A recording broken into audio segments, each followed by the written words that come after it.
कैसा हो गाइस कि आपकी वेबसाइट को कोई विजिट करे तो उसका कंट्री आ जाए, उसका फ्लैग आ जाए, उसकी आईपी एड्रेस आ जाए, कौन से सिटी से वो विजिट कर रहा है और कौन से स्टेट से कर रहा है वो भी आ जाए। तो ये बहुत ही बढ़िया ट्यूटोरियल होने वाला है। इसके लिए हम आईपी जियो लोकेशन सर्विस का यूज करने वाले हैं और इसमें उस यूजर की आईपी से उसका पूरा का पूरा जो चिट्ठा है लोकेशन वाला, वो सारा का सारा आ जाएगा वेबसाइट पे। इसको हम जावास्क्रिप्ट के थ्रू और थोड़ा सा जे क्वेरी के थ्रू इंप्लीमेंट करने वाले हैं। तो इसके साथ बने रहिए। ये सर्विस बिल्कुल फ्री है डेवलपर्स के लिए, 30 के रिक्वेस्ट पर मंथ है। तो आपको इस वेबसाइट पे विजिट करना है और आपको इस वेबसाइट पे साइन अप करना है। साइन अप करने के बाद आपको इसकी एपीआई की मिल जाएगी।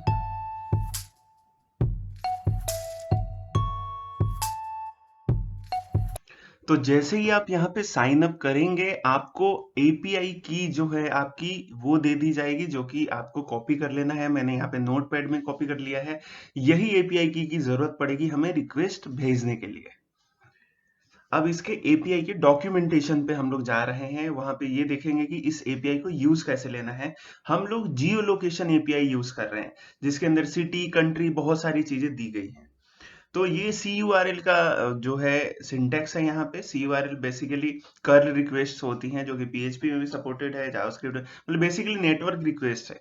और इसमें देखिए दो पैरामीटर भेज रहे हैं, एक एपीआई की और एक उसका आईपी एड्रेस। जो भी आईपी एड्रेस अगर आप इसको देंगे, उसका वो लोकेशन बता देगा। ठीक है। अब आईपी एड्रेस नहीं देंगे तो ये आपकी आईपी एड्रेस का लोकेशन देगा। तो मैंने इसलिए गूगल पे सर्च किया है अभी अपना आईपी एड्रेस। और अभी बाय डिफॉल्ट इसका तो ये है। मैं एक बार अपना आईपी एड्रेस डाल के देख रहा हूँ इसके अंदर, ताकि ये क्या दे रहा है वो लोकेशन देख लेते हैं। तो जब मैंने यहाँ पे पेस्ट किया, ये बता रहा है कि ओडिशा, भुवनेश्वर, ये सब बता रहा है कि कौन सी सिटी से हूँ, मेरा ब्रॉडबैंड कौन सा है, मेरी आईपी आईपी तो हम इसको दे ही रहे हैं। अगर आपको अपने वेबसाइट में इसको डालना है तो यूजर की आईपी इसको देंगे, तभी ये उसका लोकेशन बताएगा। और अगर नहीं देंगे तो बाय डिफॉल्ट ही वो आईपी बता देगा आपको। तो मैं क्या करता हूँ, यहाँ पे एक नया फाइल बनाता हूँ। इसमें ही मैं आपको कोड करके बताऊंगा कि कैसे होता है। आप लाइव यूआरएल पे भी कर सकते हो सी पैनल के थ्रू, या फिर जैसे भी आपको कोड करना कर सकते हो। मैं यहाँ विजुअल स्टूडियो कोड लिया है मैंने, और यही उसका लाइव सर्वर है। लाइव सर्वर के थ्रू स्टार्ट कर दिया। एक बार मैं इसमें डमी एचटीएमएल कंटेंट जो है वो पेस्ट कर ले रहा हूँ। ये एक वेबसाइट, सैंपल वेबसाइट बना रहा हूँ और उस पे ही मैं आपको दिखाऊंगा यहाँ पे।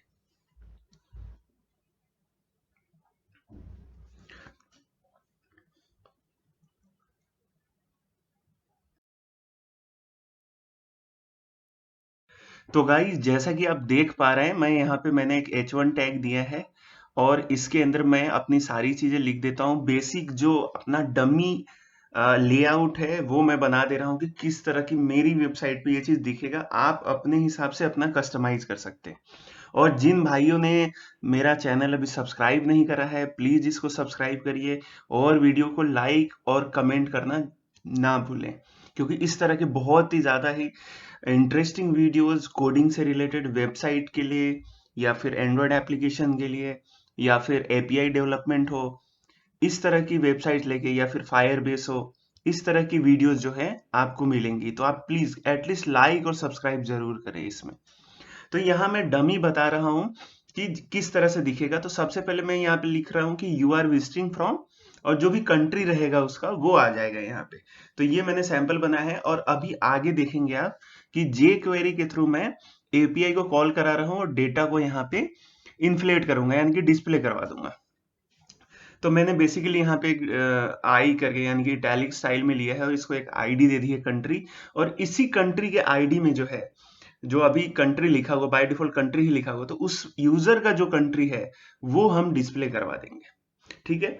तो अब ये जे क्वेरी के थ्रू हम जेसॉन फेच करेंगे। उसके लिए हम सबसे पहले हमें जे क्वेरी चाहिए। तो आप डायरेक्टली डाउनलोड भी कर सकते हो जे क्वेरी, या फिर सीडीएन यूज कर सकते हो डायरेक्ट उसका स्क्रिप्ट रेफरेंस वाला। तो स्क्रिप्ट वाला ये कोड मैंने कॉपी कर लिया। ये नेसेसरी कोड है ना। इसको आपको डालना ही डालना है। तो यहाँ पे मैंने इसको पेस्ट कर दिया।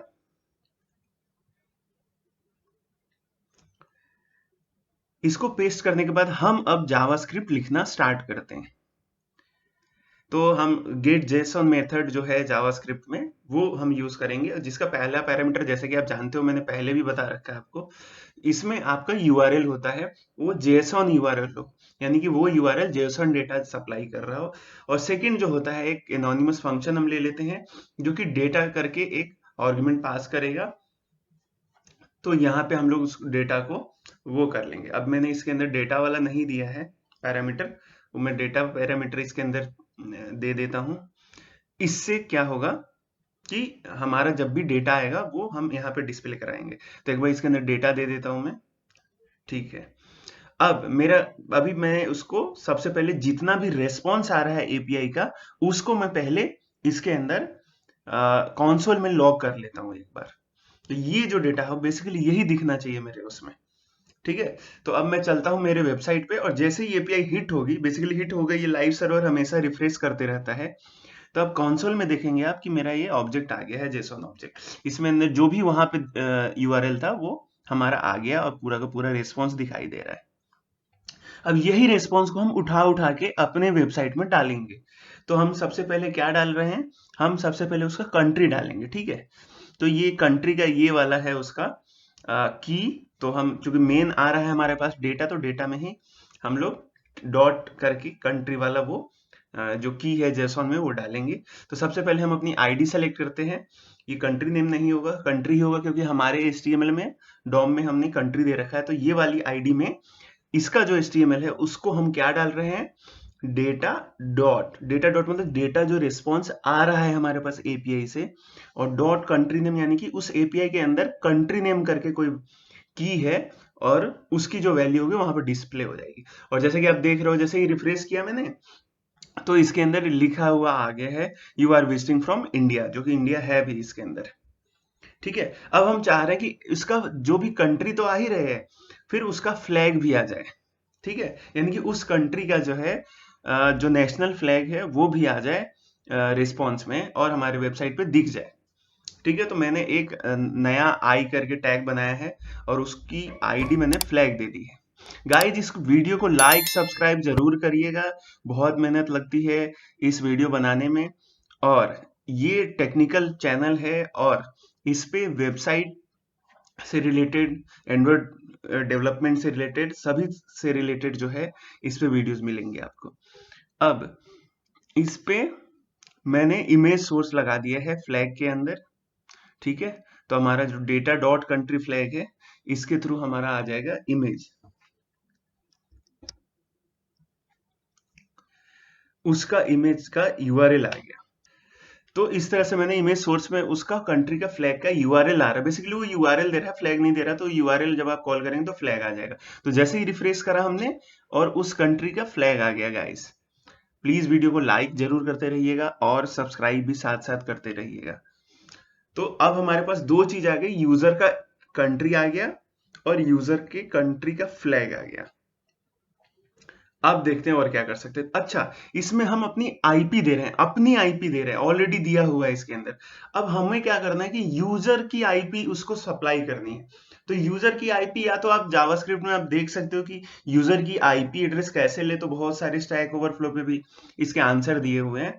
तो बहुत सारे मेथड है कि आप जब भी रिक्वेस्ट भेजेंगे तो उससे वो आपको आपकी IP address, public IP address जो है वो रिटर्न कर देगा। पर इतना नहीं जाना है आपको, आपको हमारे वाले में तो डायरेक्ट दिया हुआ है कि एनोनिमस रिक्वेस्ट करेंगे बिना आईपी एड्रेस दिए हुए। तो आपको वेबसाइट का एक की पॉइंट बता देता हूं आज। जब भी आप किसी वेबसाइट को विजिट करते हैं ना, तो आईपी एड्रेस बाय डिफॉल्ट ही जाता है आपका। तो जब भी यूजर उस एपीआई को कॉल कर रहा है इंटरनली हमारे वेबसाइट के थ्रू, तो उसका ऑलरेडी जो है आईपी एड्रेस जाता ही जाता है। तो हम क्या करेंगे, जो हमने अभी खुद का आईपी एड्रेस डाल रखा था यहाँ पे, तो ये पैरामीटर हम हटा देंगे।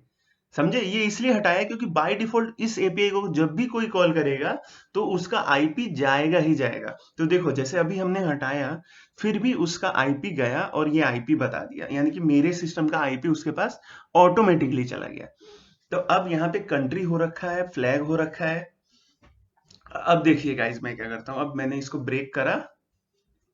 अब मैं उस यूजर को बोलूंगा कि भाई आपका आईपी एड्रेस ये है। तो अब उसका आईपी एड्रेस होगा, तो मैंने इसका आईडी जो है वो आईपी दे रखा है। तो यहाँ पे अब उसका आईपी आ जाएगा। तो मैं इसको फिर से इन्फ्लेट कर देता हूँ, और ये मेरी नाकाम कोशिश रही कॉपी करने की। एक काम करता हूँ, उसकी आईडी डायरेक्ट ही डाल देता हूँ और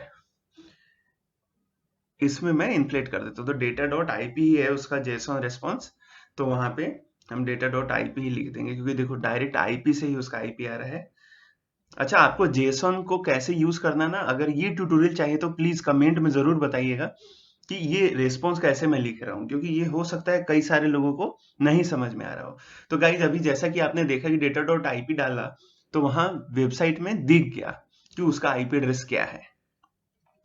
अब एक काम करते हैं गाइस, इसमें थोड़ा सा मैं स्टाइलिंग लगा देता हूँ। जो कंट्री का फ्लैग है वो थोड़ा सा बड़ा दिख रहा है। अब हम ये चाह रहे हैं कि वो जो फ्लैग है ना, वो थोड़ा सा छोटा दिखे। तो जो फ्लैग की आईडी है उसकी मैंने यहाँ पे विड्थ फिक्स कर दी। ठीक है, विड्थ फिक्स कर दी, फिर भी उसका जो फ्लैग का साइज है वो वैसा ही है। क्यों? क्योंकि ये जो फ्लैग की आईडी है ना, वो एज ए होल है। हमने इमेज पे तो कोई आईडी नहीं लगाई है, और इमेज पे ही हम हाइट या विड्थ लगा सकते हैं ना। तो यहाँ पे इसको एक क्लास दे देता हूँ बेसिकली। अब डबल कोट में एरर आ रहा है, डबल कोट डालना पड़ेगा, सिंगल कोट में एरर आ रहा है। ठीक है, हाँ, तो फ्लैग इमेज करके इसको मैंने एक क्लास दे दिया। ठीक है, अब इस फ्लैग इमेज पे ही मैं विड्थ जो है लगाऊंगा तो हमारा करेगा, क्योंकि इस एलिमेंट को सेलेक्ट कर लिया। अब देखो आराम से आ गया कि इंडिया है और उसका ये पर्टिकुलर फ्लैग है।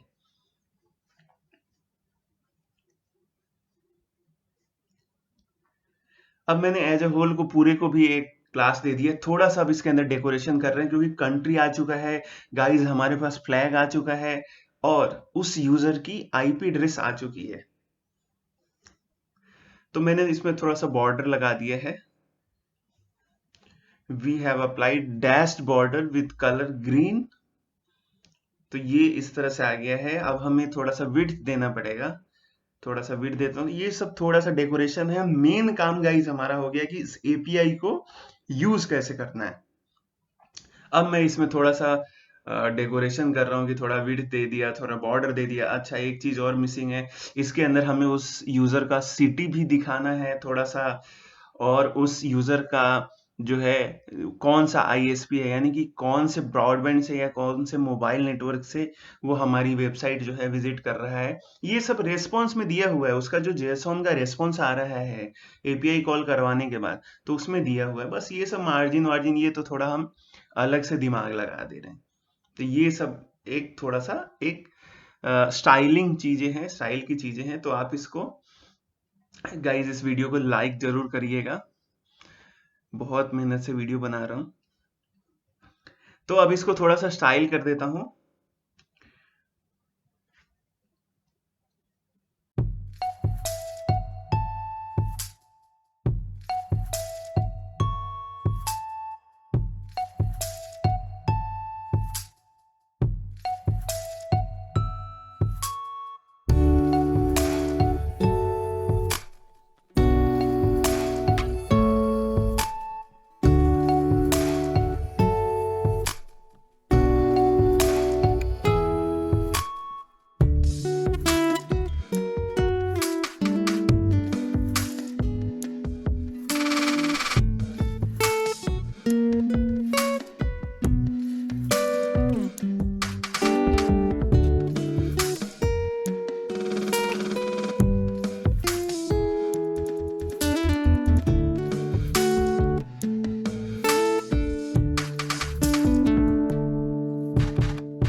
यहाँ मैंने स्टेट वगैरह सब दे दिया है। गाइस अगर इस वीडियो के एंड तक आप आ चुके हो, इट मीन्स ये वीडियो थोड़ा सा तो आपको जरूर समझ में आया होगा।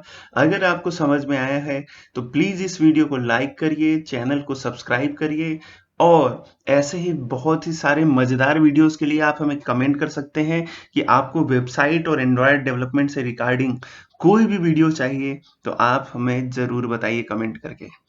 थैंक यू गाइस, आशा करता हूँ कि ये वीडियो बहुत पसंद आया होगा।